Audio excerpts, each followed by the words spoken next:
And we jinxified ourselves, hey! It is hard to find a great show, but when Arcane League of Legends exists, I can say without a doubt it's a masterpiece. Arcane is a Netflix series released in 2021 based on the video game League of Legends. It follows many storylines with many characters, and this show has top-notch animation, art style, and action scenes, accompanied by a captivating plot and catchy songs. Season 2 of this series came out this month, and I'm writing this right after watching Act 3. And, I have thoughts. This video is just mainly gonna be me talking about Act 3. I was going to talk about all acts, but I have a lot to say, especially with Act 3. Unless you guys want me to go into depth about my opinions and thoughts on the first 2 acts, then okay, but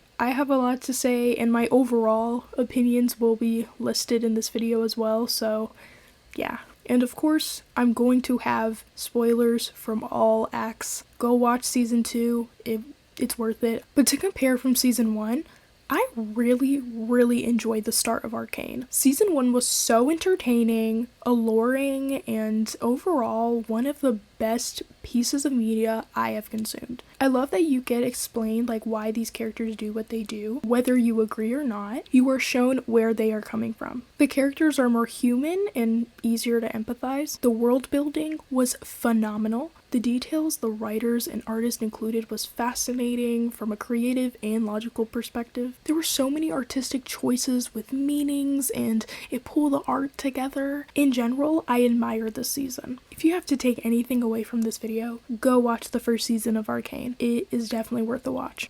Again, this will contain spoilers from all acts, so go watch the whole thing and then come back. After the events of Act 2, I was interested on how they would wrap this whole thing up. I mean, they were adding so many perspectives to follow. I was kind of nervous on how they would conclude these stories, knowing that this was their final season and we only had 3 episodes left. So what the heck was this? Nothing went how I expected it, and some not for the better. Let's start with episode 7. Episode 7 was very bittersweet because we know that this is not the world our Echo is supposed to be in, and he has to return to his universe at some point, but it was really nice. It was really great seeing how Zon could have been and who Powder could have been if she didn't go crazy. I'm surprised that they had Vi die in this universe. Like, did that have to happen? I guess we just need some sort of angst. I love that they latched onto the idea of Echo and Powder being close and being inventor buddies, because in season 1, before the time skip, we had little moments, and it wasn't even moments. It was more like a few seconds on screen together, and it was inferred that they were close just because, like, Echo was close to everybody, like Vi and Claggor, you know. Oh my gosh, this series making Time Bomb canon? I'm not really a big fan with shipping in this series. Like, there's like 2 ships that I like. So when it came to shipping like Jinx or Echo with people, my mind couldn't care less. I know a lot of the fandom saw this potential and shipped these 2 together, but I didn't really pay much attention and genuinely didn't think it was gonna be canon. But Powder and Echo are so cute, and the scenes that we had with them were so adorable. But oh my gosh, when Claggor and Vander would say like, "What would we do without you?" to Powder, do you know how much our Jinx needs to hear that? But yeah, so I really like the wholesome moments that we got with this episode. Kind of pause and all the heartbreak that we were getting from Act 2. Soko being there? How was I supposed to know that everything was hunky-dory between him and Vander because of the letter? When was that indicated? Also, the Arcane production team needs to stop with these details. Oh my goodness. Because the dance scene with Powder and Echo was 4 frames per second! And how much time can Echo rewind time for? 4 seconds, showing us that that was a moment that he wanted to stay in, but he can't because he can't. Ugh, I'm tweaking. Okay, I didn't like that I was overreacting like that. Girl, it ain't that serious. Oh my gosh. The reason why I was tweaking that was because, like, from up to, like, scripting to, like, filming this video, I've been finding out details that the audience have been pulling out from the animation, songs, dialogue, parallels whatever from like to this day actually. It's just one of those like really cool things that Arcane does that just like makes us go crazy, bro.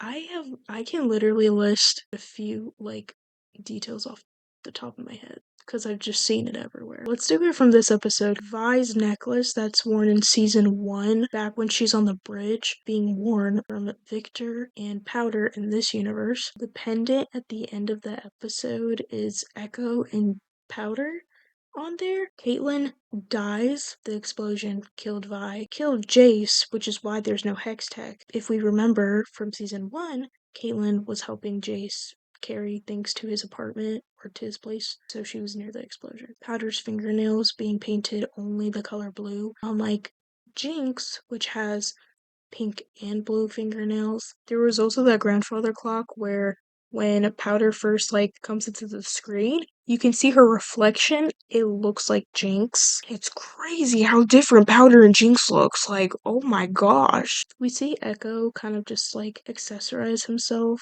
with the reminders of Jinx or Powder from this universe. For example, he pierces ears just like his version in the parallel universe. He has like little like rubber thingies in his hair that reminds him of Jinx. I'm still finding out about a lot of details stuff, and it's just so cool that like the artists care that much, and it just, I don't know, it's just so cool about the show. And I think I was just so mind blown like when I found out about that like detail that the artist used in that scene. I was blown away, bro. I love that we get these scenes with Echo just vibing, living his dream life, and then it cuts to Jace literally dying, suffering, and seeing the end of the world. Those transitions were hilarious to me. Also, Heimerdinger dies.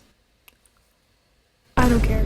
Moving on. I love that Echo got to live this version of the Undercity and be with this version of Powder. I believe this helped him become inspired to not give up on Jinx and not give up on Zaun either. And when he left this universe to go help Jinx in his universe, he also kind of helped Powder in that one too. Vander was talking to her about living up to her potential, because like apparently she was just okay with pouring drinks for everyone and not really being super techie or something unless it was helping Echo. But as Powder helped our Echo with the whole time traveling equipment, she was inspired to express that part of herself, really. I'm kind of confused on the ending with Powder. She had that little bag full of those explosives from like Jace's room and the necklace with that spinning pendant. I don't know what that was supposed to refer to. Maybe I don't need to read into it. Maybe I'm just too dumb. Goodness, I love this episode so much. Episode 7 was kind of a breather from the angst that we got from Act 2 and the angst that we're going to receive from the remainder of Act 3. Speaking of which, moving on to episode 8. Intermission time! To take a break from all these shenanigans, let's do a tier list, shall we? You guys like my Arcane official merch? Coming out near you. Never. Okay, let's go. Okay, so these are like characters from season 1. There's not a lot of tier lists, so it's kind of hard for me to like choose one, and I don't want to create a whole other tier list. We're just gonna work with what we got. These are the rows. Then we have all these characters. Again, this was mainly with season 1 characters, so we're just gonna work with that. Let's start with, let's do the characters we actually don't care about. Starting with this blonde dude that worked for Silco. Don't care for him at all. Then we have this like dancer that I never cared for, actually. I don't know her name, I just know she was in season 2, and I was like, who is she again? The doctor dude? I feel bad for him, but like, you know, I'll put him on C tier. I feel bad for him. He had a sweetheart. He's just an addict. Probably gonna get a lot of hate for this, but I don't care for Skye. I will elaborate more when I talk about my characters, but I don't care. Didn't get enough screen time for me to care. Then we have Heimerdinger. I don't care for him either. We have Singed. Is that how you say it? Also, don't care. Benzo. We're gonna go with Benzo on B tier. And Bessa. I'm not gonna lie, I'll put her in C tier. She's an interesting character. I don't like her, but she's interesting. Marcus. Ew. Don't like him. Gross. Then we have that other enforcer lady who was friends with Vander, I don't care for her. Man, I feel like a lot of people are going to disagree with this tier list, not gonna lie. I love how we have two different versions of these people. We have Powder and Jinx, and then we have Echo as a kid, and then Echo now, which I'm like, why? I get it with like Powder and Jinx in a way, since they're literally two different, major different people. I don't know why it was needed that we had to have a smaller Echo and the Echo now, but whatever. I'm just gonna ignore the little Echo, because like I feel like there's no difference really. But yeah, we'll put Echo in A tier, bro. Actually, after Act 3, I'm putting him on S tier. Then we have Savika. Oh my gosh, I cannot say names. Savika is gonna be in B tier. Then we have Powder, and I'm actually gonna put her in B tier. Now we have Milo. Milo is an a-hole. He was bullying this 7-year-old for no freaking reason. She has a talent. You have a mouth. Now we're gonna talk about Clagger. Clagger can be on B tier. I like him. Then we have Caitlyn. I'm putting her on B tier, why not? Hey. It looks exactly like it, don't it? It actually does. I know, right? I'm just that good. I brought treasures. What'd you bring? Okay, anyways. Okay, Caitlyn is gonna be B tier. Now, Vander, I'll put him in B tier as well. Jace?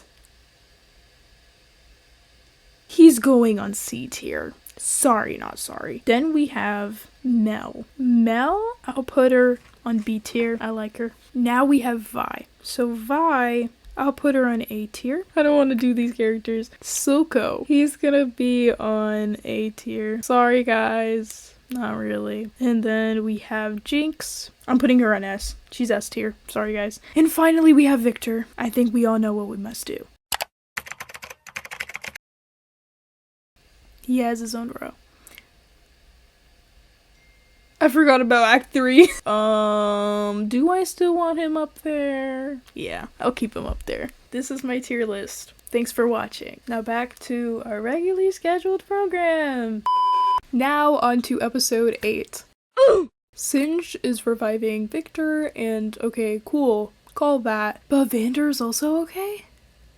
Excuse me? What was the point of Isha's sacrifice then? It was to waste.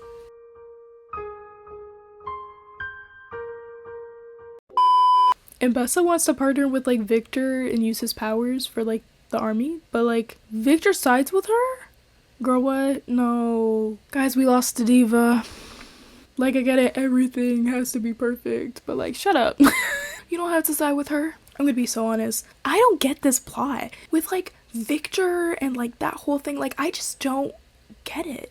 Didn't understand anything, honestly. I'm confused. Okay, Kate, girly, did you really expect me to believe that you, chief in command, head of the enforcers, couldn't get a word in before they hauled Jinx away? Couldn't get a word in before they hauled her out. Girlie, we all knew this was the goal. You wanted to put this psycho behind bars. That was your intention this entire season. And you got her. And you got it handed to you on a silver platter. She said, take me away. And you said,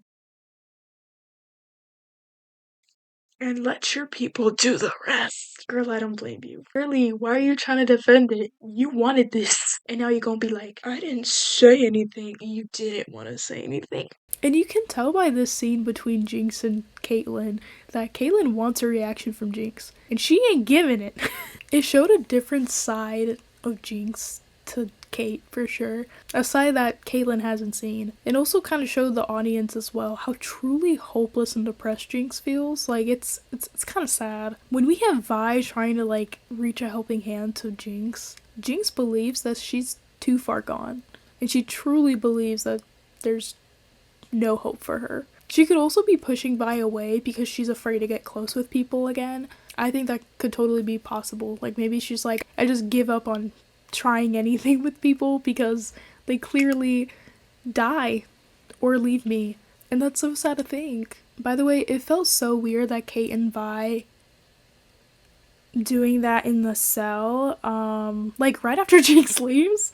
Like, it's kind of weird thinking about it because like the last time we saw them, it was like Jinx leaving Vi and stuff. So like I can't help but be like, oh, what's next? And then that happens and I'm like, oh, That's next. Like Jinx left and Vi had a little breakdown and then they were like, nah, let's seal the deal.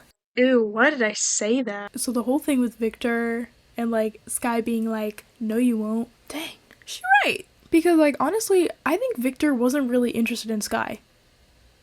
Like at all. From season 1 or season 2. I genuinely think that he was just guilty about her death. And that's why he enjoyed her talks and whatnot. Speaking of which, why was she there? Like, why was she in that Omniverse thingy with Victor? Because, like, she was killed by the Hex Core. But that doesn't mean she's a part of the Hex Core, does it? But the Hex Core revived Victor? Did it revive her in a way? I'm confused. Jace asking for Zahn to also join them in the war? Oh, hell no, man. What the fuck, man? Not gonna lie, I would be too salty to help them out. Like, I get it, the end of the world would affect me too. But like, this government didn't care about me and my people for so long. But now, you need soldiers. Now that you need people to fight in this battle and die, now you want to work with me. Now you care. Nah man, go fight this war yourself. I think this was a lazy approach with how they solved the issue between the top side and the undercity. Just having a bigger problem to face, leaving them no choice but to put aside their differences and team up, okay? The top side just needed more people for their army. That does not mean they'll respect you and give you your independence after. I don't know, that's just me being salty. So that was my thoughts on episode 8. It was okay. Hey, I heard that we need an intermission, so we're gonna do a quiz. I'm doing the BuzzFeed quiz of which Arcane character I am. So let's see which one. My prediction is Echo. Watch me get someone like Milo. Oh my gosh. What's your greatest attribute? Why did I say it like that? I would say being well connected. What's your worst attribute? I'm naive. Yeah, for sure. Are you a leader or a follower? I would say I'm a follower who needs a leader. What's your alignment? They all just sounded the same to me, honestly. I want to say neutral good, probably. I'm boring. Oh my gosh. What's your biggest regret? Jeez, this is getting deep. Something I did. Your city is under attack. Choose your weapon. I want to say a weapon of my own creation. What do your friends think of you? I hate when they do questions like this. I don't know what my friends think of me. I hope good things. I want to say good heart but easily tricked. What about your enemies? That I'm a mark who is easily swayed. I feel like I'm easily swayed. Like, for sure. Oh, no. Okay, let's read it. You have a brilliant experimental mind, but because of that, you sometimes act without thinking things through. So while your ideas are good in the wrong hands, they could be dangerous. What do you mean, not thinking things through? I have anxiety. I have to overthink everything. The more I watch this clip, the more I'm like convinced that I am Jace. I'm taking another one. That's ridiculous. Which Arcane character matches your personality? Let's go. First in your group of friends, what best describes you? I'm the mom friend. Oh yeah, all the way. I'm the mom friend. And which alignment do you personally identify with? Girl, I'm tired of these alignment questions. I said what, neutral good in the last one? If you had to give a presentation on why one of these animated movies is the best, which one would you pick? Stop! They got me choosing between my two favorites, The Nightmare Before Christmas and Tangled. I think, hear me out, I think if we do Tangled, people already know this is the best movie ever, and a lot of people have watched Tangled. Nightmare Before Christmas, not a lot of people have watched, heard of, or even think this is a good movie. I will convince their minds. In conclusion, I will be choosing The Nightmare Before Christmas. Now you're building a crew to fight alongside. Which iconic character would you want to join your team? Would y'all kill me if I said I don't know any of these characters besides Katniss? I'm choosing Katniss. That's the only person I know, actually. Pick a TV show you'd love to erase from your brain and experience watching for the first time again. I'll say Friends. If you were making a playlist right now, which popular song would you have to be included? None of them. I guess I'll say Stick Season. And finally, which Arcane character are you defending with your life? Damn, they really got me. Vander, I feel like I don't need to defend. I mean, he's great. Jinx, we'll get back to you, baby. Echo, he doesn't need no defending. He's the least problematic person on this show. He doesn't need defending. Watch the show and there's nothing to defend. Silco, He's a whole can of worms. Heimerdinger. I don't really care about him, I'm not gonna lie. And then there's Caitlyn. So it's between Jinx and Caitlyn. I'm sorry. I'm so sorry, but I'm choosing Jinx. I got Mel! But yeah, thanks for going on this joyride with me. I'm so glad I got Mel, guys. See, I'm not Jace. I'm not killing no lab partner. Anyways, thanks for watching. Let's get back to the actual video. Episode 9, the final episode of this show. This season will not leave Jinx alone. Oh my goodness. She's at her lowest, and who comes to stop her from offing herself? Our boy Echo. I'm so glad he wants to give her a chance. He went from fighting his childhood friend to being there for her again. Like, he was the one who was telling Vi that Powder is gone and he loathed Jinx. And now he wants to help her because he saw the potential and he didn't want to give up on his friend. And he left the universe where he was happy to be there for the person who needs him, just for it to go to waste too. So basically, we got an Avengers Age of Ultron wannabe episode for a finale. Also, now we have a reason to hate Maddie. Gonna be honest, I never blamed her for what happened. Like, she was the other woman. We don't hate on the other woman. Kay and Vi wasn't really public about their relationship or really out there about it. Maddie couldn't have known. And I'm not a huge fan of this character, but I'm not gonna stand here and act like she deserved the hate until her betrayal happened. Jinx's epic entrance? It's to die for. Presentation! Also, Victor was behind all of this? He was like the sorcerer dude that helped Jace's mom? So, can he travel time too? I thought he was just mind controlled. But did he plan all of this? Oh my god. I'm confused. I actually like how they ended the plot with the Hex Core versus Jace and Victor. I think that was a great conclusion to their story. That was some power friendship type stuff too. Goodness. Jinx getting killed? Like that? I don't believe she should have been killed off. Or at least not like that. I don't know, it just doesn't feel right, you know? Kinda didn't want her to sacrifice herself like that. There's a lot of sacrificing going on with this season. I don't need more, okay? I really wanted to have a better or much more satisfying conclusion with Jinx instead of just dying just like that. Well, actually, apparently she's not dead. When there's that explosion, Jinx used her shimmer to get away, and when Kate was looking at the escape routes of that room, it indicated that Jinx was actually using those escape routes. But like, that's what we were building up to? Jinx leaving Vi, Echo, and the others to break the cycle? Sidvika gets a chair with the council. Okay, queen, I see you. Okay. Singe gets a happy ending though. He gets his daughter back. Vi wanting her father figure back? Nope. Jinx being mentally sane? Nope. Echo having his friends again? Nope. But Singe getting his daughter back. Yeah, because we love this character and we've been rooting for him since the beginning. Yeah, we wanted him to have the happy ending. Sure.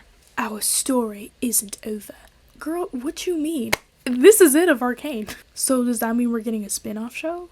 I wanted more seasons, but like, okay. I'm literally editing this section of the video, and it's only 3 minutes. I literally didn't talk about this episode a lot, really, and I feel like there was so much to talk about, but looking back, not really. It's literally just the episode where they go and fight the bigger problem. I talk about this later in the video, but I'll tell you guys now. I really didn't like their approach with the whole Undercity and Topside, like, situation. No. Honestly, I feel like I didn't talk about this episode as much as the other episodes because I just really didn't like it. Compared to the other ones, I'm just like, oh no, there was minor characters who died. And Bessa and like Maddie and Jinx, of course, like they're like bigger characters and stuff. But like I didn't care about Mbessa. She's a very strong character, but like I wasn't shocked that she died. Maddie, I feel like they just made her a traitor for like Vi and Caitlyn fans, honestly. I don't know. I don't care that she's a traitor, but I was just like, oh, okay. We gotta hate her. With Jinx dying, and I really don't like that she died because Echo was literally talking about starting anew and all that, and then she's just gonna fight in this war and then die just like that. Again, apparently she's not dead, but still, like, what? Like I said when I was talking about episode 7, a lot of details and parallels that just keep being brought up to our attention is just crazy. Like, apparently, for this episode, I didn't catch a lot of details, but one detail I have in mind right now from this episode was during season 1, the first episode, when they try to, like, rob Jace's house or whatever, Powder kind of, like, when she jumped from that roof and stuff, like, she was kind of leaning back, and Vi caught her. They did that with the last episode. And that was, everybody just keeps pointing it out, and it just gets me sad because I'm like, stop. Because now this time she can't pull her up. She can't pull her up. I feel like Jinx's death could have been avoided too. Maybe she just did that just to cut ties with everyone, but it's just so sad.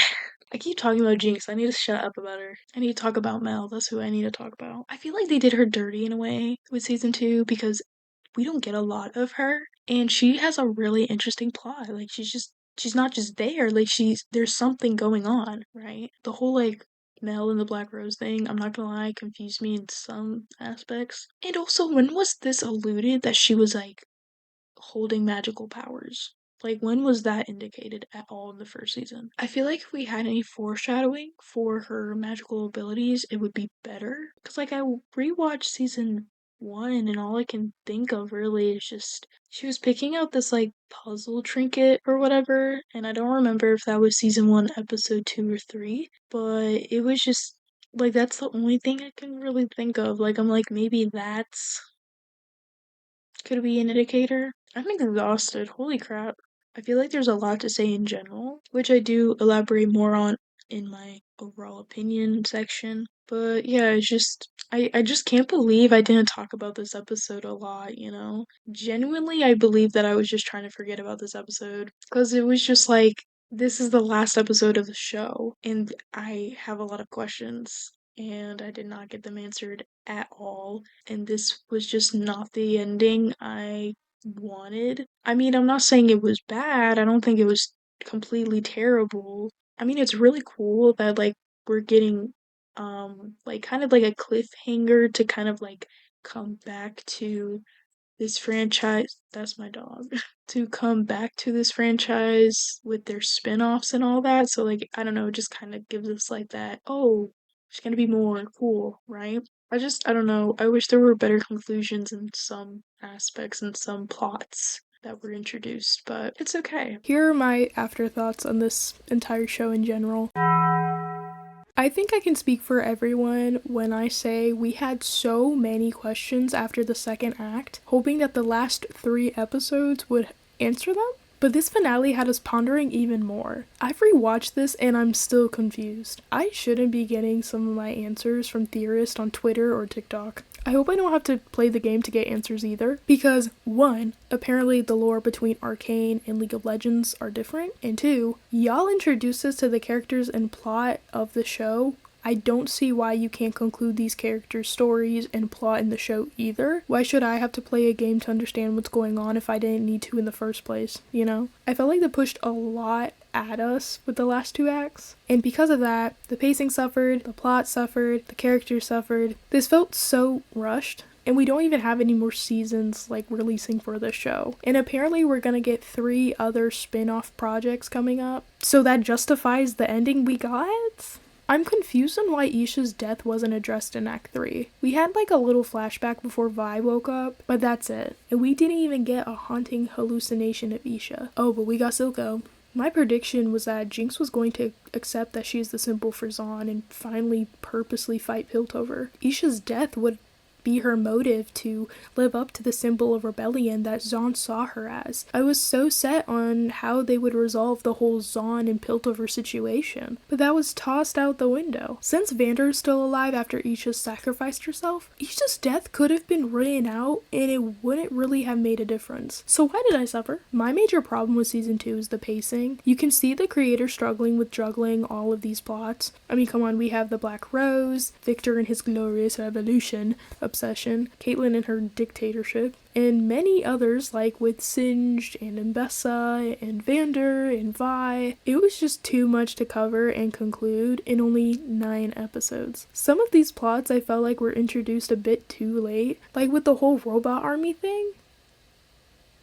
I didn't know that's what we were building up to. I think we could have lived without that plot, not gonna lie. Also, we killed off so many characters. Like, that was such a trend for this season. Like, what? Jinx and Vi in Act 3 became like background characters in a way, especially in episode 9. Like after Act 2, I was hoping to see how they would like mend this relationship. They were talking about helping Victor out together, being with Vander, and it seemed hopeful. But I really wanted to see how they would work out, even after going through another rough patch. But they didn't get focused on. Jinx gave Vi her blessing about Caitlyn, and that's it.